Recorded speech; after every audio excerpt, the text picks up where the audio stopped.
नमस्कार दोस्तों, स्वागत है आप सभी का हमारे YouTube चैनल पावरफुल हिंदू धर्म में।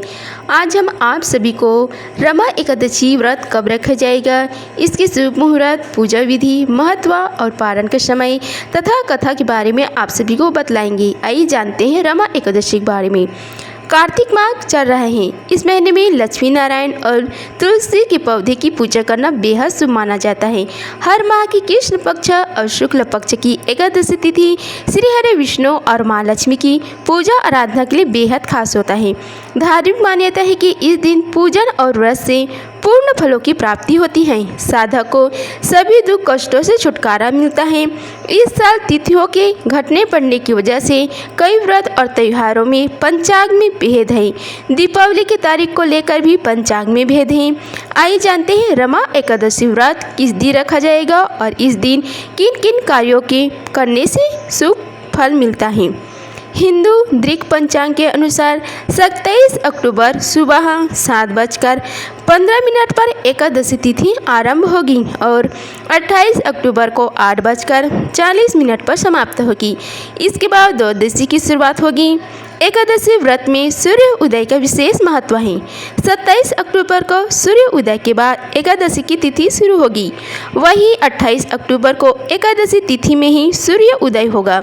एकादशी और द्वादशी तिथि के संयोग में एकादशी व्रत करना ज़्यादा शुभ फलदायी माना जाता है।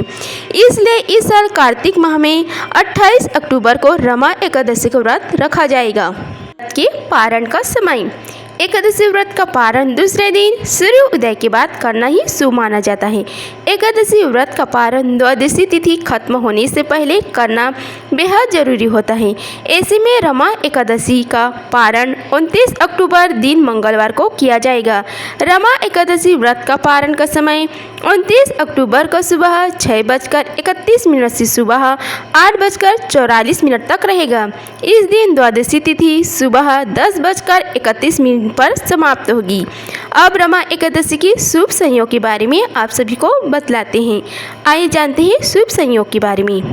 रमा एकादशी पर इस बार हरिवास योग भी लग रहा है। ऐसे में जो लोग हरिवास का व्रत करेंगे वह 27 और 28 दोनों दिन एकादशी का व्रत रखेंगे और 29 तारीख को सुबह 10:29 से पहले व्रत का पारण करना होगा।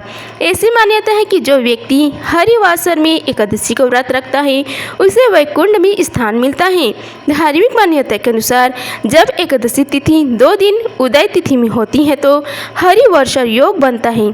इस बार ऐसा ही संयोग बन रहा है। रमा एकादशी की पूजा सामग्री बारे में आप सभी को बतलाते हैं।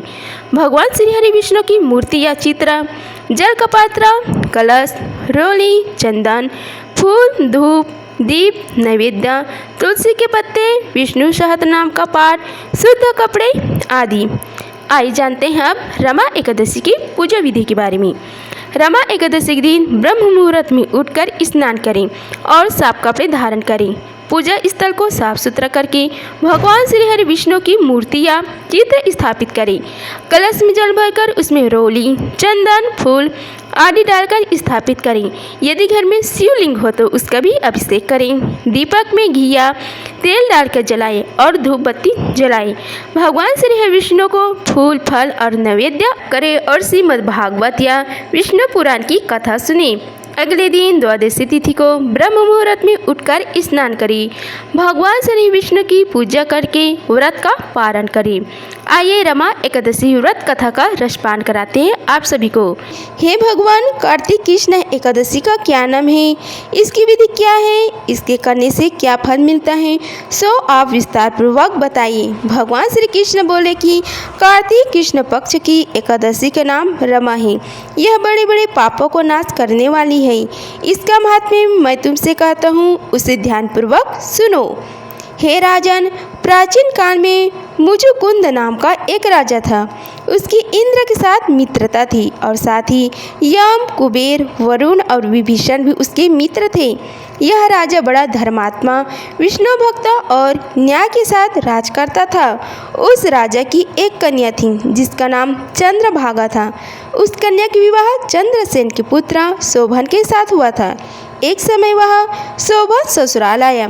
उन्हीं दिनों जल्दी ही पूर्णदायिनी एकादशी भी आने वाली थी। जब व्रत का दिन समीप आ गए तो चंद्रभागा के मन में अत्यंत सोच उत्पन्न हुआ कि मेरी पति अत्यंत दुर्बल है और मेरा पिता की आज्ञा अति कठोर है। दशमी को राजा ने ढोल बजवाकर सारे राज्य में यह घोषणा करवा दी कि एकादशी को भोजन नहीं करना चाहिए। ढोल की घोषणा सुनते ही शोभन को अत्यंत चिंता हुई और अपनी पत्नी से कहा कि हे प्रिय, अब क्या करना चाहिए? मैं किसी प्रकार की भूख सहन नहीं कर सकूंगा। ऐसा उपाय बतलाओ कि जिससे मेरे प्राण बच सके, अन्यथा मेरे प्राण अवश्य चले जाएंगे। चंद्रभागा कहने लगी कि हे स्वामी, मेरे पिता के राज में एकादशी के दिन कोई भी भोजन नहीं करता। हाथी, घोड़ा, ऊंट, बिल्ली, गौ आदि भी तृण, अन्न, जल आदि ग्रहण नहीं कर सकती। फिर मनुष्य को तो कहना ही क्या है। यदि आप भोजन करना चाहते हैं तो किसी दूसरे स्थान पर चले जाइए, क्योंकि यदि आप यहीं रहना चाहते हैं तो आपको अवश्य व्रत करना पड़ेगा। ऐसा सुनकर शोभन कहने लगे कि हे प्रिय, मैं अवश्य ही व्रत करूंगा। जो भाग्य में होगा वह देखा जाएगा। इस प्रकार से विचार कर शोभा ने व्रत रख लिया और वह भूख व प्यास से अत्यंत पीड़ित होने लगा। जब सूर्य नारायण अस्त हो गए और रात्रि को जागरण करने का समय आया, जो वैष्णव को अत्यंत हर्ष देने वाला था, परंतु शोभन के लिए अत्यंत दुखदायी हुआ। प्रातःकाल होते ही शोभन के प्राण निकल गए। तब राजा ने सुगंधित काठ से उसका दाह संस्कार कराया, परंतु चंद्रभागा ने अपने पिता की आज्ञा से अपने शरीर को दग्ध नहीं किया और शोभन की अंत्योष्टि क्रिया के बाद अपने पिता के घर में ही रहने लगी।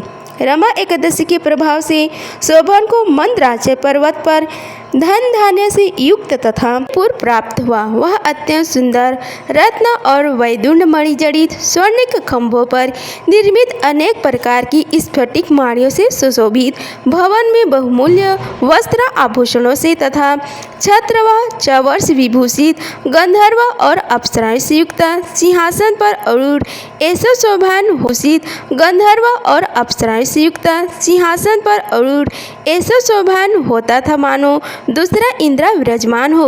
एक समय मुचकुंद नगर में रहने वाले एक सोम शर्मा नामक ब्राह्मण तीर्थ यात्रा करता हुआ घूमता घूमता उधर जा निकला और उसने शोभन को पहचान कर कि यह तो राजा का जमाई शोभन है, उसके निकट गया। शोभन भी उसे पहचान कर अपने आसन से उठकर उसके पास आया और प्रमाण आदि करके कुशल प्रश्न किया। ब्राह्मण ने कहा कि राजा, मुचुकुंद और आपकी पत्नी कुशल से हैं, नगर में भी सब प्रकार से कुशल हैं, परंतु हे राजन, हमें आश्चर्य हो रहा है कि आप अपना वृत्तांत कहिए कि ऐसा सुंदर नगर जो न कभी देखा न सुना आपको कैसे प्राप्त हुआ। तब शोभन बोला कि कार्तिक कृष्ण की रमा एकादशी के व्रत करने से मुझे यह नगर प्राप्त हुआ है, परंतु यह अस्थिर है। यह स्थिर हो जाए ऐसा उपाय कीजिए। ब्राह्मण कहने लगा कि हे राजन, यह स्थिर क्यों नहीं है और कैसे स्थिर हो सकता है, आप बताइए, फिर मैं अवश्य में वह उपाय करूँगा। मेरी इस बात को आप मिथ्या न समझिए। शोभन ने कहा कि मैंने इस व्रत को श्रद्धा रहित होकर किया है, अतः यह सब कुछ अस्थिर है। यदि आप मुचुकुंद की कन्या चंद्रभागा को यह सब वृत्तांत कहें तो यह स्थिर हो सकता है।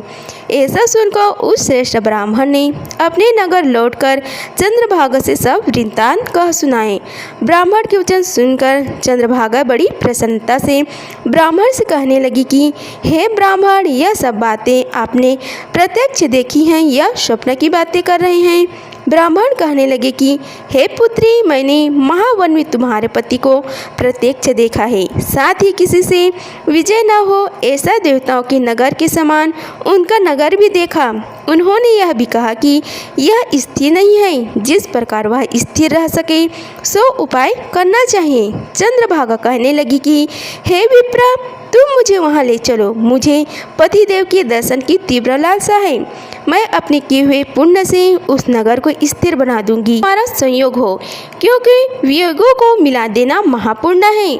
सोम शर्मा यह बात सुनकर चंद्रभागा को लेकर मंदराचल पर्वत के समीप वामदेव ऋषि के आश्रम पर गया। वामदेव जी ने सारी बातें सुनकर वेद मंत्रों के उच्चारण से ऋषि के मंत्र के प्रभाव और एकादशी व्रत से चंद्रभागा का शरीर दिव्य हो गया और वह दिव्य गति को प्राप्त हुई। इसके बाद बड़ी प्रसन्नता के साथ अपने पति के निकट गई। अपनी प्रिय पत्नी को आते देखकर शोभन अति प्रसन्न हुआ और उसे बुलाकर अपनी बाईं तरफ बिठा लिया। चंद्रभागा कहने लगी कि हे प्राणनाथ, आप मेरे पुण्य को ग्रहण कीजिए।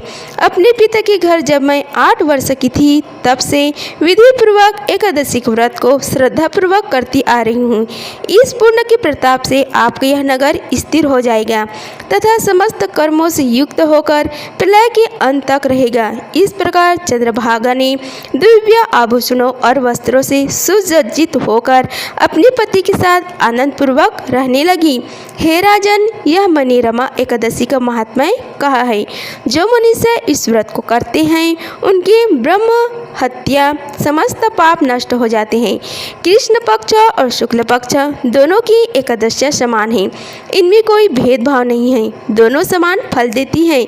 जो मनुष्य इस महात्म्य को पढ़ते अथवा सुनते हैं वे समस्त पापों को छूटकर श्री हरि विष्णु को प्राप्त होते हैं। अगर आप सभी को हमारी वीडियो अच्छी लगी होगी तो वीडियो को लाइक कीजिए, चैनल को सब्सक्राइब कीजिए और कमेंट बॉक्स में ओम नमो भगवते वासुदेवाय लिखिए। धन्यवाद। मिलते हैं अगले वीडियो में, तब तक के लिए जय श्री राधे कृष्णा।